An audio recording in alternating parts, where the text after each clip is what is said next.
Madame la présidente, monsieur le ministre, chers collègues, notre pays, au fil de son histoire, s'est honoré de toutes les avancées sociales liées non seulement au temps de travail, mais aussi à l'amélioration des conditions. Ce fut d'abord les 40 heures grâce au Front populaire, les 39 heures en 82 et enfin les 35 heures obligatoires dans toutes les entreprises à partir de 2002. À l'aube d'une élection présidentielle, je tiens à saluer nos collègues du groupe CRCE pour avoir mis ce débat à l'ordre du jour. C'est un sujet qui, selon moi, mérite d'être abordé sereinement et sérieusement, loin des clichés nous expliquant que les Français sont plus enclins à favoriser leurs loisirs, qu'ils ne travaillent pas suffisamment en comparaison de leurs homologues européens, loin encore de l'idée qu'il suffirait d'être tout simplement volontaire pour trouver du travail. Le partage du temps de travail, un outil pour le plein emploi. En soi, la question est de savoir s'il faut travailler moins pour travailler tous. On pourrait répondre d'une manière assez aisée que les 35 heures n'ont pas permis de résorber le chômage de masse et que les exonérations concédées à l'époque n'ont pas eu les retombées espérées.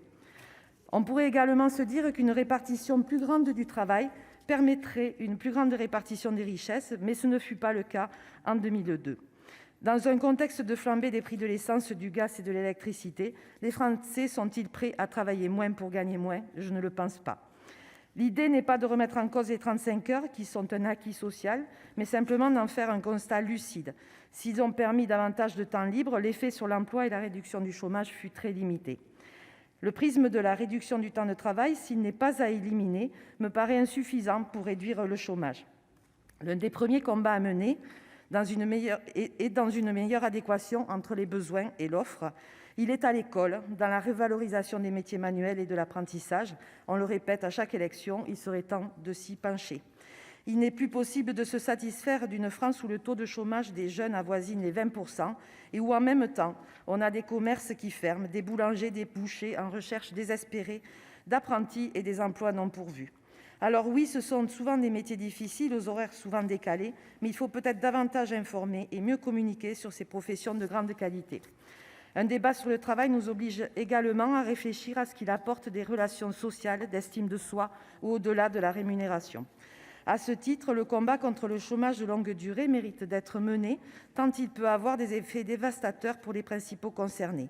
L'expérimentation Territoire zéro chômeur de longue durée, menée depuis 2016, permet notamment de ramener vers l'emploi les publics qui en sont les plus éloignés, des jeunes, des femmes et des personnes peu diplômées. Si la crise sanitaire que nous connaissons a perturbé certaines expérimentations, il faut continuer à encourager ces projets qui sont de vrais outils d'insertion sociale. Si le travail est à encourager et qu'il reste le meilleur moyen de sortir de la précarité, il nous faut également être pragmatiques. Face à une population qui augmente, un progrès technologique toujours plus grand, une automatisation croissante, le plein emploi n'est-il peut-être pas révolu ? Je ne dis pas qu'il faut encourager ces évolutions, mais dans ce contexte, il faut l'envisager et réfléchir à la manière de garantir à tous un emploi, sinon une rémunération décente. Dire tout cela ne sert à rien si on ne prend pas en compte l'évolution du travail de ces dernières années, au premier rang duquel le télétravail, qui est venu bouleverser les habitudes durant le confinement.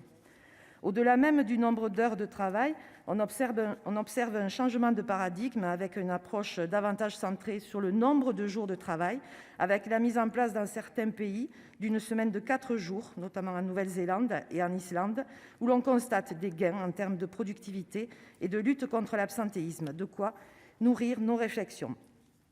Plus largement, un débat sur le travail mériterait également que l'on s'interroge sur la place du salarié dans l'entreprise, par la revalorisation de l'intéressement, sa participation plus grande au sein des conseils d'administration des entreprises. Nous pourrions aussi parler de la notion de bien-être au travail, sujet sur lequel notre collègue Stéphane Artano se penche activement. Vous l'aurez compris, si ce débat a le mérite de poser beaucoup de questions, il y a beaucoup de réponses à y apporter. Si le partage du temps de travail peut être une piste, il ne sera pas la solution unique à la réduction du chômage. Je vous remercie. Merci beaucoup. Oui, monsieur le ministre. Vous voulez répondre? Non, ça va? Ah oui, mais bien sûr, installez.